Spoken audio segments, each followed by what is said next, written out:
Assalamualaikum warahmatullahi wabarakatuh. Perkenalkan saya Said Agil Al-Munawara dengan NIM H0512111073 akan mempresentasikan seminar statistika satu saya yang berjudul Pemodelan Regresi Quantitative Absolute Shrinkage and Selection Operator dengan Estimator Spline pada studi kasus persentase penduduk miskin di Pulau Sulawesi tahun 2023 dengan pembimbing utama ialah Dr. Ana Islamia SSI MSI. Adapun pokok pembahasan dimulai dengan satu pendahuluan, yang kedua teori, ketiga metodologi penelitian, dan yang keempat tinjauan pustaka. Masuk ke pokok pembahasan yang pertama, kemiskinan adalah salah satu tantangan global yang masih menjadi masalah di negara-negara berkembang maupun maju.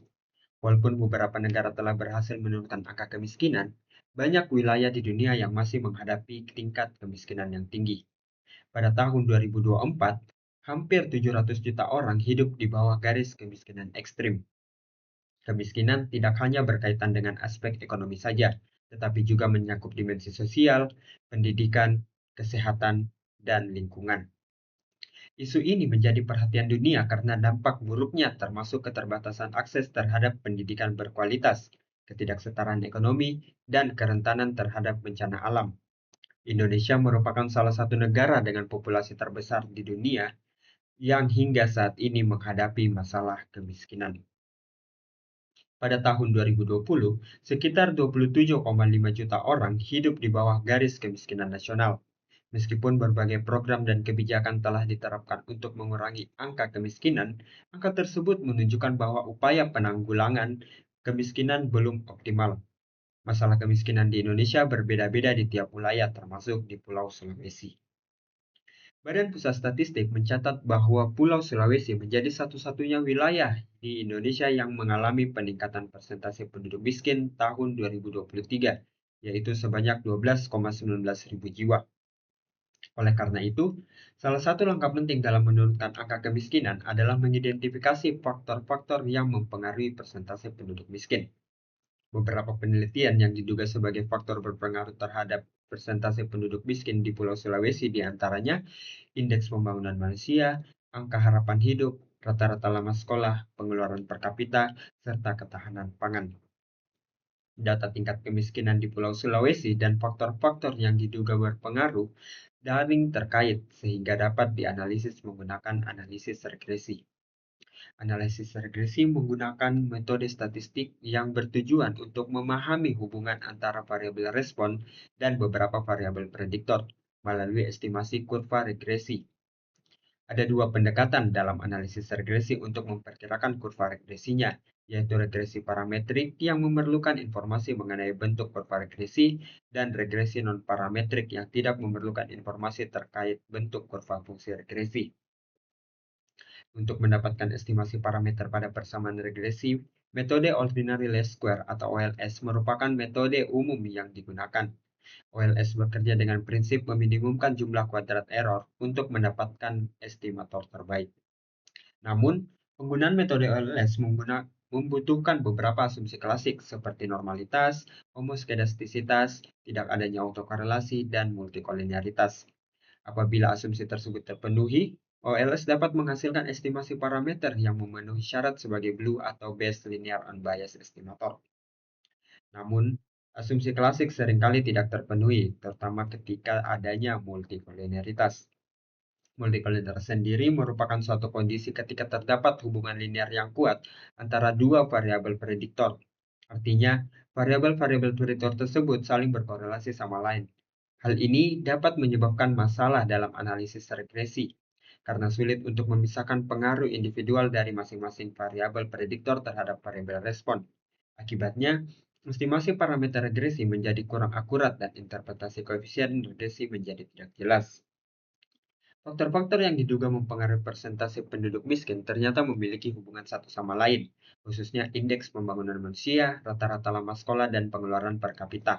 Menurut BPS, indeks pembangunan manusia merupakan capaian tiga dimensi utama pembangunan manusia di antaranya rata-rata lama sekolah dan pengeluaran per kapita. Ini berarti indeks pembangunan manusia, rata-rata lama sekolah, dan pengeluaran per kapita yang diduga sebagai faktor yang mempengaruhi persentase penduduk miskin memiliki hubungan satu sama lain yang dapat menyebabkan terjadinya pelanggaran asumsi multikolinearitas. Penanganan multikolonialitas dapat dilakukan dengan menggunakan berbagai metode. Salah satunya adalah metode Less Absolute Shrinkage and Selection Operator atau yang biasa yang disingkat LASSO. Metode LASSO merupakan teknik regresi yang bertujuan untuk meminimalkan jumlah kuadrat error dengan mendapatkan suatu kendala. Kendala ini memungkinkan LASSO untuk mengecilkan beberapa koefisien variabel hingga mendekati nol, sekaligus melakukan proses seleksi variabel yang lebih relevan dalam model. Penelitian tentang penanganan multikolonialitas dengan LASSO telah dilakukan oleh beberapa peneliti di antaranya Jamco pada tahun 2023 yang melakukan penanganan multikolonialitas dengan hasil bahwa regresi LASSO dapat mengecilkan dua koefisien penduga variabel menjadi tepat nol sehingga variabel-variabel tersebut dianggap tidak memiliki pengaruh yang signifikan terhadap model. Berikutnya ada Fikri pada tahun 2023 yang menunjukkan bahwa model regresi LASSO mampu mengatasi masalah multikolonialitas dengan nilai adjusted R-square sebesar 73,25%. Tetapi, penanganan asumsi multikolonialitas saja tidak cukup untuk menjamin estimasi parameter yang akurat. Kehadiran pencilan juga berpotensi mengganggu hasil analisis regresi. Pencilan atau nilai yang menyimpang dari pola umum dalam model regresi yang diperoleh dapat menimbulkan bias yang mengestimasi parameter sehingga memerlukan penanganan khusus. Penanganan pencilan dapat diatasi dengan menggunakan metode regresi kuantil. Oleh karena itu, sejalan dengan kemajuan di bidang statistik, Meloni dan Chernozukov pada tahun 2011 mengembangkan metode gabungan dari regresi kuantil yang berguna tahan terhadap pencilan dengan LASSO. Metode ini dikenal sebagai metode regresi kuantil LASSO. Randa dan kawan-kawan pada tahun 2022 melakukan penerapan LASSO dan regresi kuantil LASSO dengan hasil bahwa metode regresi kuantil LASSO merupakan metode terbaik dalam menangani dataset berdimensi tinggi yang mengandung pencilan. Selain itu, Usman dan kawan-kawan pada tahun 2024 melakukan pemodelan regresi kuantil grup LASSO pada jumlah kasus tuberkulosis di Provinsi Sulawesi Selatan. Namun, penelitian-penelitian tersebut masih menggunakan pendekatan parametrik dalam penerapan regresi kuantil LASSO. Dani dan Nikmatuzzo pada tahun 2021 menemukan plot data presentasi penduduk miskin di Provinsi Jawa Barat tidak mengikuti pola parametrik, sehingga dapat dianalisis menggunakan regresi non-parametrik. Salah satu estimator yang umum digunakan pada regresi non-parametrik ialah spline karena kemampuannya yang fleksibel dan memungkinkan model untuk menyesuaikan secara otomatis dengan pola data. Beberapa jenis spline yang telah dikembangkan oleh para peneliti meliputi spline truncate, spline smoothing, dan penalized spline. Oleh karena itu, pada penelitian ini akan melakukan pemodelan dengan menggunakan regresi kuantil LASSO dengan estimator spline yang akan diterapkan terhadap faktor-faktor yang diduga mempengaruhi persentase penduduk miskin, yaitu indeks pembangunan manusia, angka harapan hidup, rata-rata lama sekolah, pengeluaran per kapita, dan prevalensi ketidakcukupan konsumsi pangan berdasarkan kabupaten kota di Pulau Sulawesi pada tahun 2023. Adapun batasan masalah pada penelitian ini ialah jenis estimator yang digunakan adalah estimator spline truncate dengan orde 1. Yang kedua, nilai kuantil yang digunakan terdiri dari 0,25, 0,50, dan 0,75. Jumlah titik not yang diuji berkisar antara 1 hingga 3 titik not dengan nilai lambda untuk regulasi LASSO berkisar antara 0,001 hingga 1. Dan yang terakhir, pemilihan titik not dan lambda optimum menggunakan nilai GCP minimum.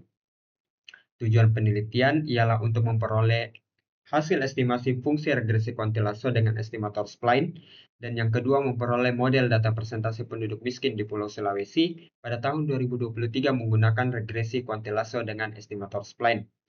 Manfaat penelitian diharapkan dapat memberikan manfaat berubah menambah wawasan keilmuan dan pengetahuan dalam mengimplementasikan regresi kuantil LASSO dengan estimator spline. Adapun teori yang digunakan pada penelitian ini meliputi multikolonialitas, pencilan, regresi non-parametrik, estimator spline truncate, regresi kuantil, estimasi parameter regresi kuantil, LASSO, regresi kuantil LASSO, less angle regression, generalized cross validation, dan kemiskinan. Berikutnya ialah metodologi penelitian.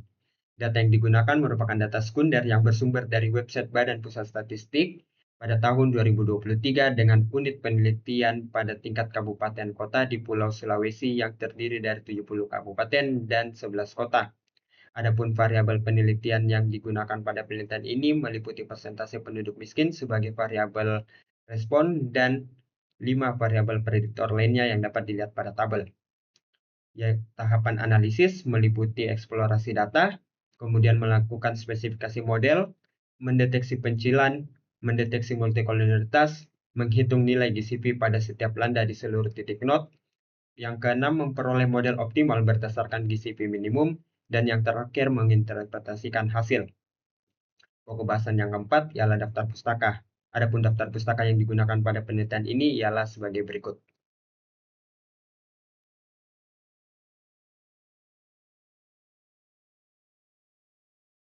Sekian dari saya. Wassalamualaikum warahmatullahi wabarakatuh.